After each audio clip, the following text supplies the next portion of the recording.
Hello student, welcome to Amrish Vishwakarma YouTube channels. और आज हम लोग क्लास 10th की फिजिक्स चैप्टर नेम इलेक्ट्रिसिटी में आगे के टॉपिक को समझेंगे और जानेंगे।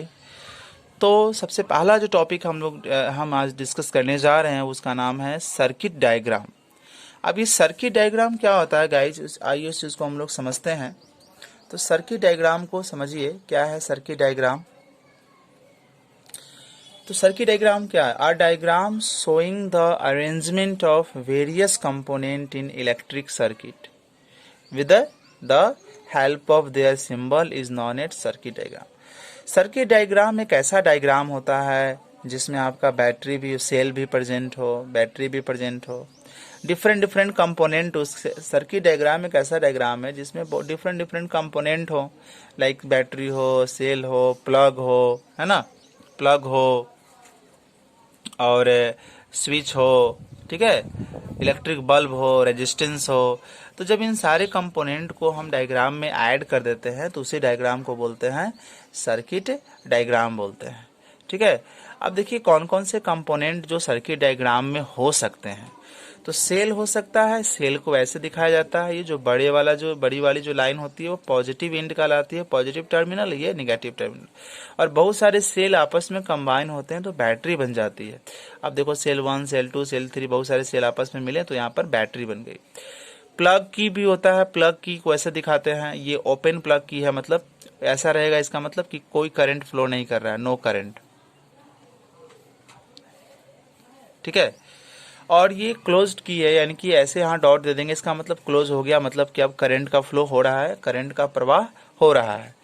ये स्विच है, स्विच ऑन है, means no current is drawn, no current is being drawn, कोई करंट नहीं ली जा रही है। स्विच यहाँ पर क्लोज्ड है, यहाँ की इसको इसके कांटेक्ट में ला दिया गया, means now current is following through ends. ये बल्ब है और ये बल्ब जल नहीं रहा है, ठीक है ना, ये बल्ब जो है जल नहीं रहा है। जब जलता हुआ बल्ब दिखाएंगे तो कुछ इस तरह से हम उसको कर देंगे। इसके बाद रेसिस्टेंस जो होता है ना, रेसिस्टेंस बहुत टाइप का होता है, जो आगे हम पढ़ेंगे रेसिस्टेंस क्या होता है, बट अभी यहाँ पर सिंबल देख लीजिए। जो सर्किट डायग्राम में इन सारी चीज़ों को कनेक्ट किया जाता है। फिक्स रेजिस्टेंस, इसकी मैग्नीट्यूड, इसकी वैल्यू जो होती है फिक्स होती है, उसको ऐसे दिखाते हैं। वेरिएबल रेजिस्टेंस, जिसकी वैल्यू बदलती रहती है टाइम टू टाइम, उसको ऐसे दिखाते हैं, फिक्स रेजिस्टेंस बनाकर एरो से उसको काटते हैं। और एक होता है रियोस्टेट। रियोस्टेट का मतलब कि आप अपने तरफ से रेजिस्टेंस को एडजस्ट कर सकते हैं। तो रेजिस्टेंस को एडजस्ट हम करेंगे तो उसको बोलेंगे एडजस्टेबल रेजिस्टेंस या रियोस्टेट बोलेंगे, और इसका सिंबल ऐसा होगा स्टूडेंट। इसके बाद आमीटर। आमीटर का काम है करंट को मापना, करंट को मेजर करना, उसका सिंबल ये होगा। वोल्ट मीटर का काम है वोल्टेज मेजर करना, यानी कि पोटेंशियल डिफरेंस मेजर करना, उसका सिंबल ये होगा। और गैल्वेनोमीटर का काम है कि करंट प्रेजेंट है या नहीं ये पता करना, तो उसका सिंबल ये होगा। तो ये सारे सर्किट डायग्राम में जुड़े होते हैं, है ना, ऐसा डायग्राम जिसमें ये सारे चीज़ें जुड़े हुए हों, कनेक्टेड हों, समझ गए ना, उसको बोलेंगे सर्किट डायग्राम। में भी इसमें से कुछ चीज़ें कनेक्टेड होगी, कुछ चीज़ें कनेक्टेड नहीं भी होगी, बट ये सारे कंपोनेंट का सर्किट, सारे में से कुछ का डायग्राम में कनेक्टेड होना कहलाता है सर्किट डायग्राम। सो स्टूडेंट, अभी हम लोग पढ़ेंगे ओम्स लॉ। ओम्स लॉ जो है वो क्या है, उस चीज़ को हम लोग जानेंगे, समझने की कोशिश करेंगे। तो आइए ओम्स लॉ के बारे में जानते हैं। तो ओम्स लॉ यानी कि ओम जो थे ना, वो एक फिजिसिस्ट थे। Physicist is a person who knows physics, ठीक है। तो इनका पूरा नाम हो गया जॉर्ज साइमन ओम, ठीक है ना, जॉर्ज साइमन ओम हो गया। और ये जर्मन कंट्री से बिलोंग करते थे। और 1826 में इन्होंने ओम्स लॉ दिया था। और ओम्स लॉ होता क्या है जनरली, ओम्स लॉ क्या है, ओम्स लॉ को आप ऐसे समझ सकते हैं कि पीडी यानी कि वोल्टेज, पीडी यानी कि वोल्टेज और करंट, ये पहले शख्स थे। He was the first person जिन्होंने बताया कि वोल्टेज यानी कि पीडी, पोटेंशियल डिफरेंस, और इलेक्ट्रिक करंट में एक रिलेशन है। उन्होंने ये बताया कि वोल्टेज और करंट में एक रिलेशन है, ये आपस में जुड़े हुए हैं, है ना, आपस में इनके बीच रिलेशनशिप है, स्टेब्लिश है। तो ये बताने वाले पहले व्यक्ति थे और यही रिलेशन कहलाया आपका ओम्स लॉ कहलाएगा। अब इसके स्टेटमेंट को हम लोग जानेंगे, ओम्स लॉ को कैसे उन्होंने एक्सप्लेन किया, उस चीज़ को हम आगे समझेंगे। ये कुछ ब्रीफ जानकारी थी इनके बारे में जो हम लोगों ने मैंने आपको डिस्कस किया। अब आगे हम लोग देखते हैं कि ओम्स लॉ है क्या। कैसे उसको एक्सप्लेन करेगा, मैथमेटिकली उसको कैसे रिप्रेजेंट करेंगे, उस चीज़ को हम लोग जानेंगे। तो let us move to the mathematical expression of the exact जो statement of the Ohm's law, and then we will see the mathematical form of the Ohm's law. So आप देखिए ओम्स लॉ को समझिए, स्टेटमेंट को हम लोग जानते हैं अभी, ठीक है। तो क्या है स्टेटमेंट, आइए समझते हैं उसको। तो सबसे पहले क्या कि स्टेटमेंट को जानने के लिए एक वायर बना लेते हैं। वायर का एक एंड ए कर लेते हैं, दूसरा एंड बी कर लेते हैं, और ये जो एंड है ना, ये एंड इसके बीच का वोल्टेज क्या है, भी है। वायर का एक एंड ए, दूसरा एंड बी, बीच का वोल्टेज भी। अगर इस वायर से आई करंट पास कराएंगे तो पहले तो ये जो वायर है, जो वायर हमने लिया है और इसके दोनों एंड के बीच का जो वोल्टेज है वो भी है। तो पहले तो ये देखना है कि कुछ कंडीशन यहाँ है। द कंडीशन इज दैट कि टेम्परेचर, प्रेशर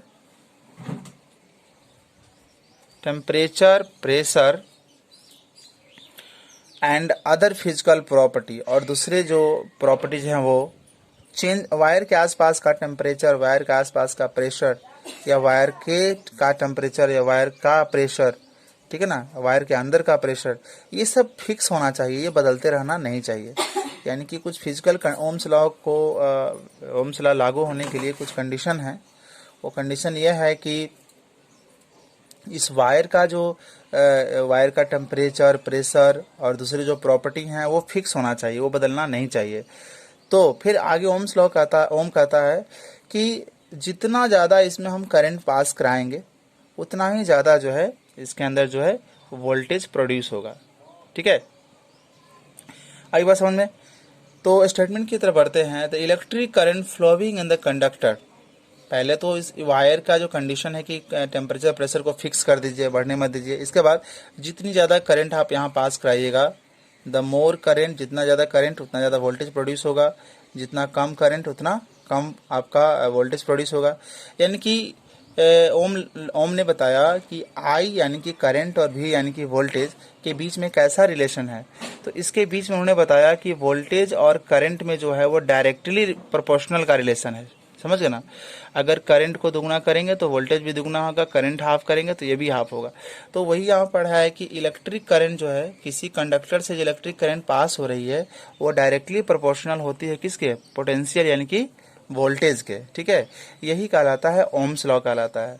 और इसमें कंडीशन याद रखना चाहिए। कंडीशन ये कि temperature and other physical condition, यानी कि प्रेशर कंडक्टर का यानी कि वायर का क्या होना चाहिए, फिक्स। वायर का टेम्परेचर और प्रेशर फिक्स होना चाहिए।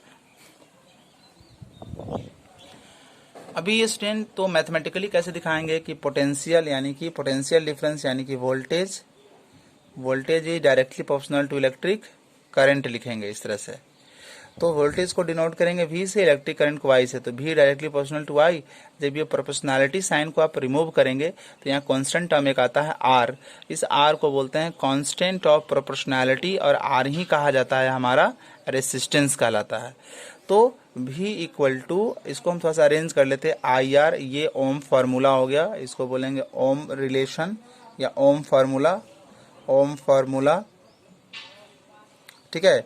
जिसमें ये वोल्टेज हो गया यानी कि पोटेंशियल डिफरेंस हो गया, ये करंट हो गया, और ये आपका रेसिस्टेंस हो गया। तो रेसिस्टेंस निकालना होगा तो V बाई आई, और I निकालना होगा तो V बाई आर होगा स्टूडेंट। अगर हम ग्राफ ड्रॉ करें, देखें यहाँ पर कि V और I में क्या है, V और I में हमने देखा है कि डायरेक्ट रिलेशन है। तो डायरेक्ट रिलेशन का ग्राफ कैसा होता है स्टूडेंट, डायरेक्ट रिलेशन का ग्राफ जो होता है बिल्कुल वो स्ट्रेट लाइन होता है पासिंग थ्रू द ओरिजिन। तो अगर हम V और I के बीच ग्राफ देखें हम लोग, graph between V and I, तो क्या मिलेगा, V एक्स एक्सिस पर V को दिखाएंगे और Y एक्सिस पर I को दिखाएंगे, तो हमें एक स्ट्रेट लाइन मिलता है।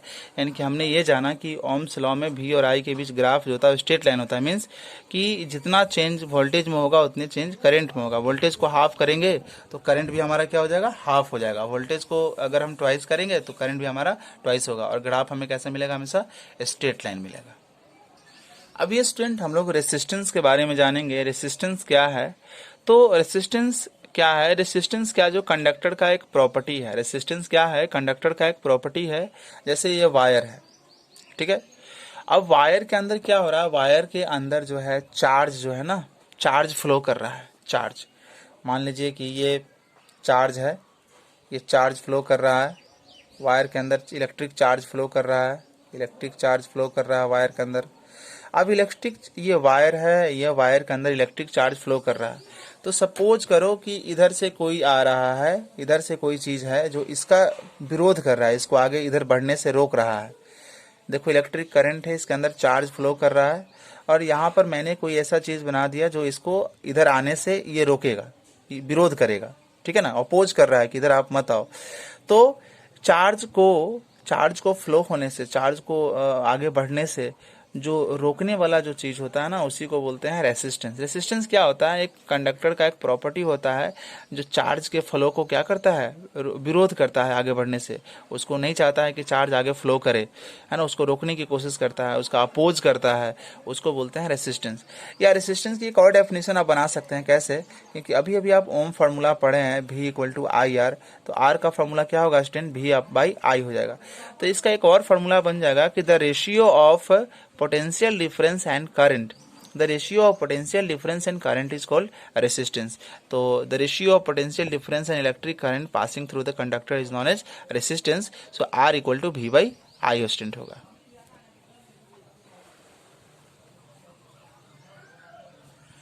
अभी क्या है, हम लोग ऐसा यूनिट ऑफ द रेसिस्टेंस देख लेते हैं। तो जो रेसिस्टेंस है उसका जो ऐसा यूनिट होता है वो ओम होता है, और ओम का सिंबल कुछ ऐसा दिखाया जाता है।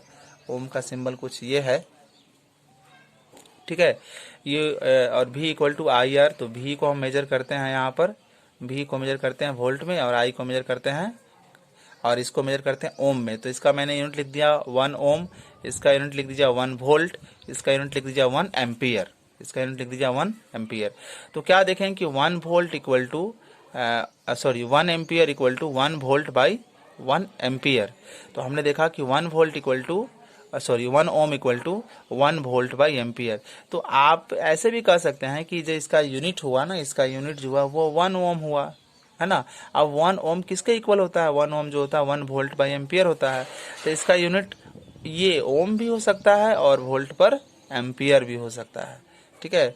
अब इसका देखिए 1 किलो ओम का मतलब होता है 10 टू द पावर 3 ओम, और 1 मेगा, इसको एम का मतलब यहाँ हो गया मेगा, 1 मेगा जो है ओम का मतलब हो गया 10 टू द पावर 6 ओम हो गया स्टूडेंट।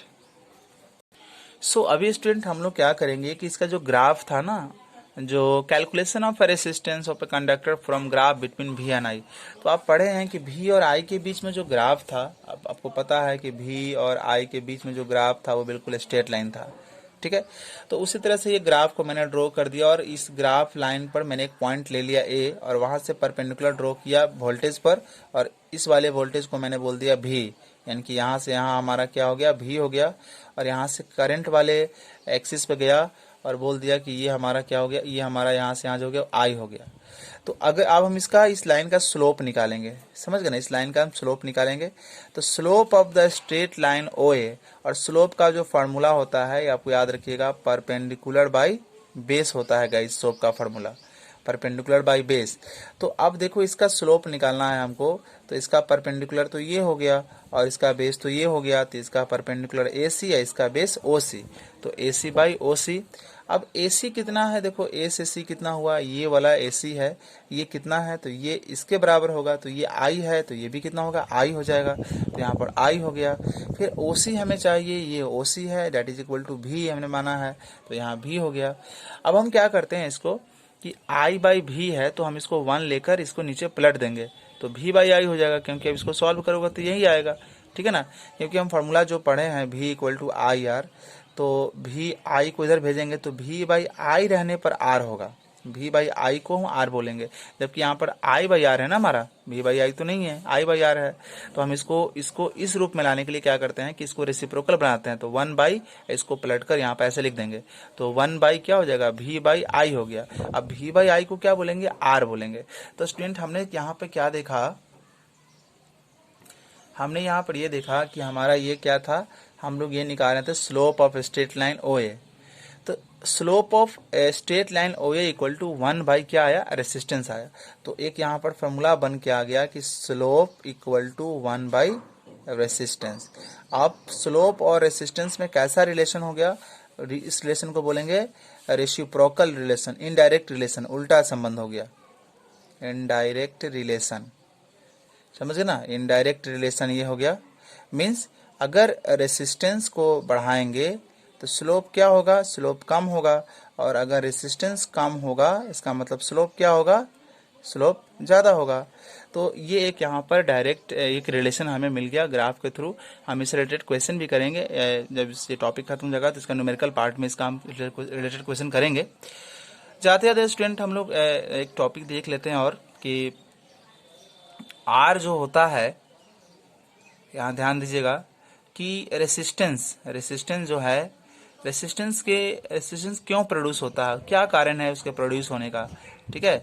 रेसिस्टेंस क्यों प्रोड्यूस हुआ, उसके प्रोड्यूस होने का क्या कारण है, उन कारणों को हम लोग जानेंगे स्टूडेंट यहाँ पर, कि उसका रीजन क्या है प्रोड्यूस होने का कारण।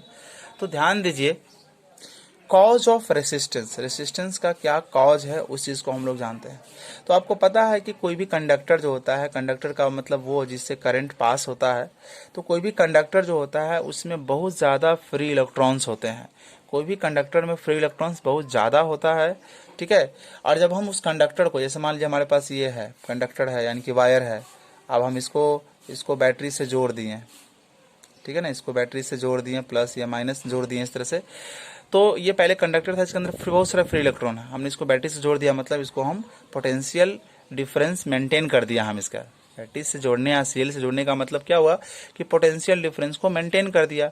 तो क्या होगा कि इसके अंदर का जो इलेक्ट्रॉन होगा ना, इलेक्ट्रॉन इधर मूव करेगा, ये अगर ये पॉजिटिव, अगर ये निगेटिव है तो इलेक्ट्रॉन निगेटिव से जाएगा पॉजिटिव की तरह, और इसके अंदर का जो दूसरा जो पार्टिकल है, दूसरा जो एटम है ना, दूसरा एटम जो है पॉजिटिव जो आयन जो है वो इस तरह से जाएगा। तो इधर का इलेक्ट्रॉन इधर से आपका दूसरे एटम यानी कि पॉजिटिव आयन में, दोनों में क्या होगी, कॉलिजन होगी, टक्कर होगी, ठीक है, दोनों में टक्कर होगी। और टक्कर होने से क्या होता है, कॉलिजन क्या करता है, टक्कर होने से क्या होगी, टक्कर होने से क्या होगा कि जो इलेक्ट्रॉन है ना, इलेक्ट्रॉन का जो मूवमेंट, इलेक्ट्रॉन जो तेजी से इधर जा रहा था, अब वो उसको आगे के बढ़ने में क्या होगी, रुकावट उत्पन्न होगी, ठीक है ना। ये पॉजिटिव और ये निगेटिव इलेक्ट्रॉन आपस में टकराएंगे, टक्कर होगी, टक्कर के कारण क्या होगा, कॉलिजन के कारण क्या होगा कि इसका जो मूवमेंट है जो आगे की तरफ है वो, उसमें रुकावट उत्पन्न होगी, थोड़ा सा बाधा आएगा उसके अंदर, और इसी कारण से यहाँ पर रेसिस्टेंस जनरेट होता है। सो गाइज, हम आज की वीडियो में इतना ही पढ़ेंगे, अगली वीडियो में हम इससे आगे सीखेंगे और कुछ न्यूमेरिकल क्वेश्चन लेंगे। So thank you for watching.